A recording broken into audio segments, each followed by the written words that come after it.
Welcome guys, जे clone job channel में आपका बहुत बहुत स्वागत है। सब्सक्राइब कीजिए जे क्लोन जॉब चैनल को और पाते रहिए नर्सिंग, पैरामेडिकल, फार्मेसी का latest update time to time. So guys, हम डिस्कस कर लेते हैं एमसीक्यूज, जो कि बहुत ही इंपॉर्टेंट है आपके बीएस नर्सिंग इंट्रांस एग्जाम में, फार्मेसी इंट्रांस एग्जाम में। ठीक है, चलिए शुरू कर लेते हैं।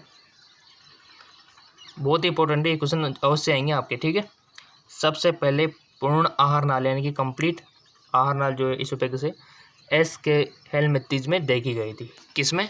एस के हेलमिंथीज। ओके, अगला है आहार नाल की कोई भी संरचना मेसोडर्म से नहीं बनती है। किससे नहीं बनती? मेसोडर्म से। क्लियर, चलते आगे।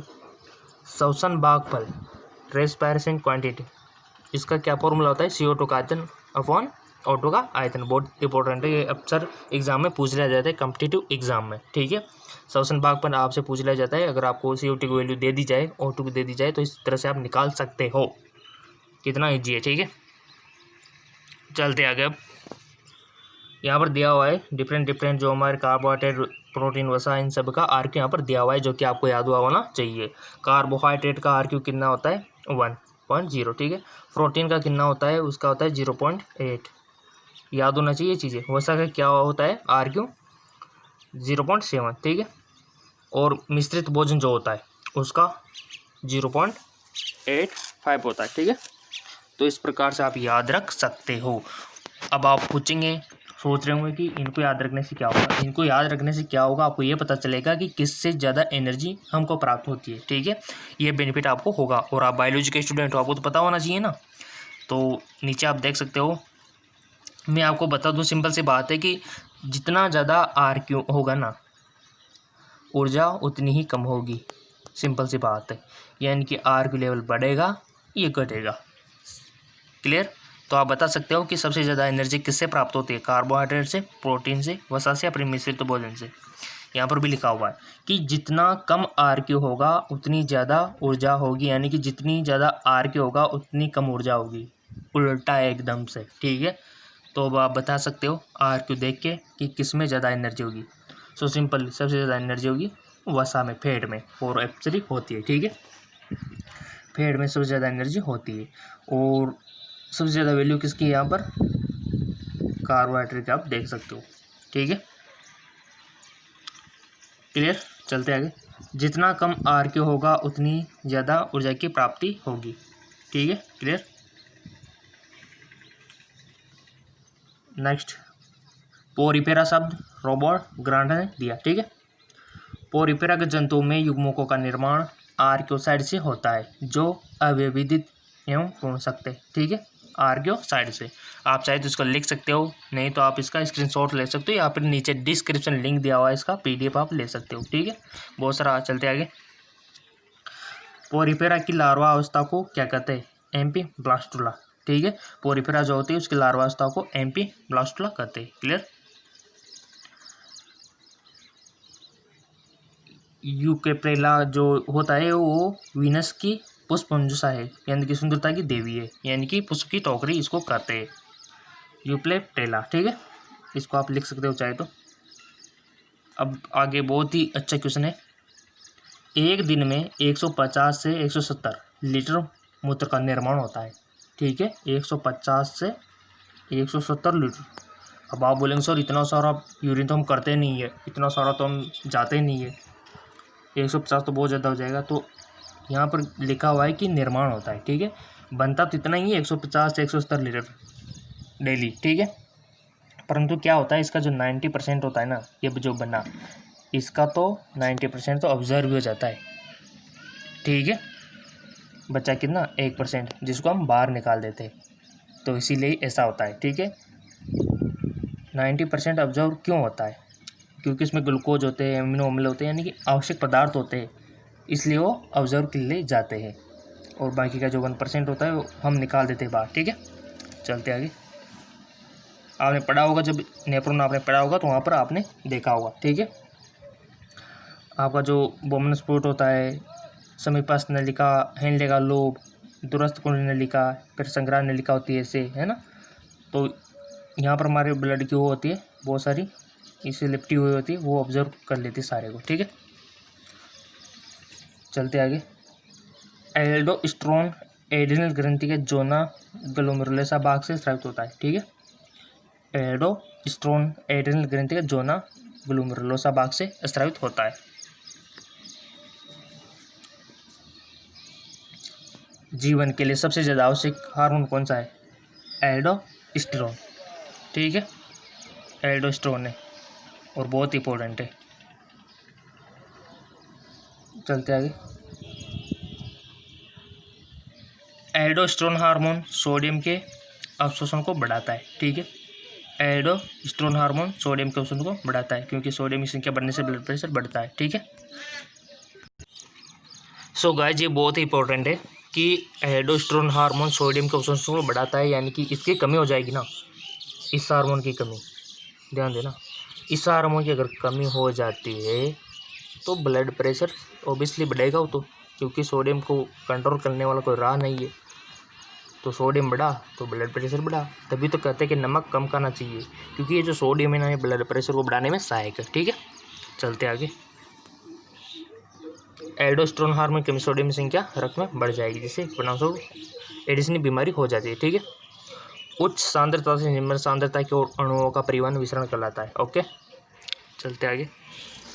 आपके लिए स्पेशल तैयार किए मैंने नोट्स। ठीक है, बड़ी मुश्किल से ग्रेडिंग की है इनकी चीज़ें। विसरण की दर अणुओं के आकार पर डिपेंड करती है, अर्थात अणुओं का आकार जितना छोटा होगा ना, विसरण की दर उतनी अच्छी होगी, उतनी अधिक होगी। ठीक है, सो सिंपल है, यानी कि आप इस प्रकार से भी कह सकते हो दूसरी ओर कि विसरण की दर टेम्परेचर के भी समानुपाती होती है। ठीक है, चलते आगे।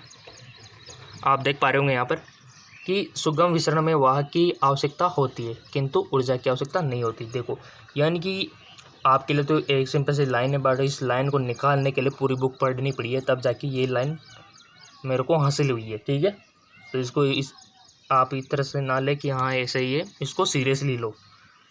ठीक है ना, कि सुगम विसरण में वाहक की आवश्यकता होती है, किंतु ऊर्जा की आवश्यकता नहीं होती है। ठीक है, ये बहुत बड़ी बात है, हम पूरी बुक पढ़ते तब जाके हमको 5-6 लाइनें ही इंपॉर्टेंट उसमें होती है। ठीक है, और कॉम्पिटिटिव एग्जाम, एंट्रेंस एग्जाम में सब बातें हमको याद होना चाहिए, तभी जाके हमारा सिलेक्शन होगा, तभी जाके हम आगे ग्रोथ करेंगे। ठीक है, तो आपको इस प्रकार से सारी चीज़ें याद होना चाहिए। चलते आगे। देख सकते हो आप यहाँ पर, ये कोशिका झिल्ली है, कोशिका झिल्ली इस प्रकार की होती है हमारी, और ये वाहक है। ठीक है, और ये ग्लूकोज के अणु इधर है।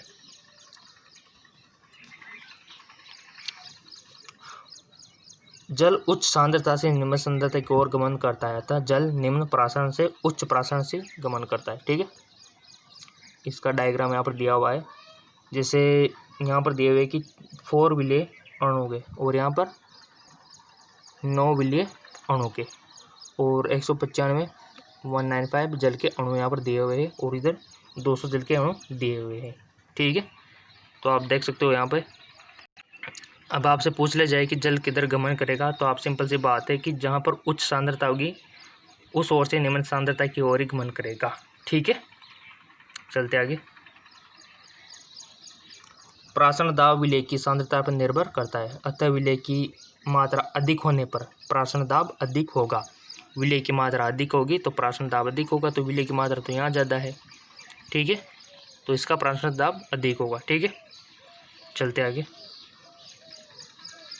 जल का परिवहन जाइलम तक से होता है। ठीक है, किससे होता है? जाइलम टिश्यू से। जल विभव की संकल्पना जो है स्लेटी तथा टेलर ने दी थी। किसने दी थी? स्लेटी तथा टेलर ने।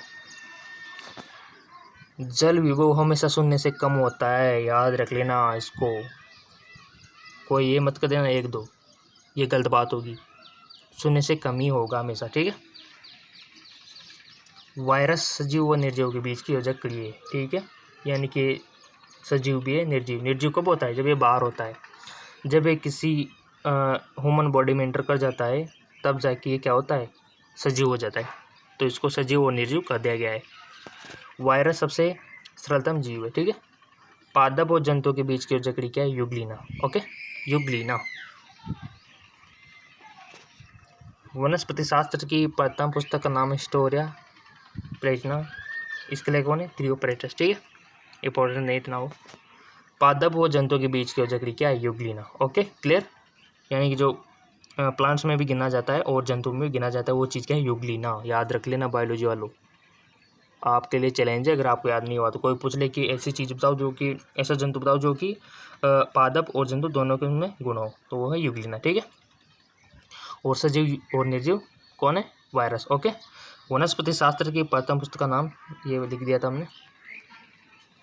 प्राणी शास्त्र की प्रथम पुस्तक का नाम, ये आपके लिए इंपॉर्टेंट नहीं है बट देख लेना थोड़ा सा। आनुवांशिक पदार्थ जो केंद्रक झिल्ली से गिरा नहीं होता, न्यूक्लियस कहलाता है। ठीक है, चलते आगे। प्रोकैरियोटिक कोशिका के 3 उदाहरण है, बैक्टीरिया, नीलहरी शैवाल और माइकोप्लाज्मा। प्रोकैरियोटिक कोशिका के 3 उदाहरण कौन कौन से? बैक्टीरिया, नीलहरी शैवाल और माइकोप्लाज्मा।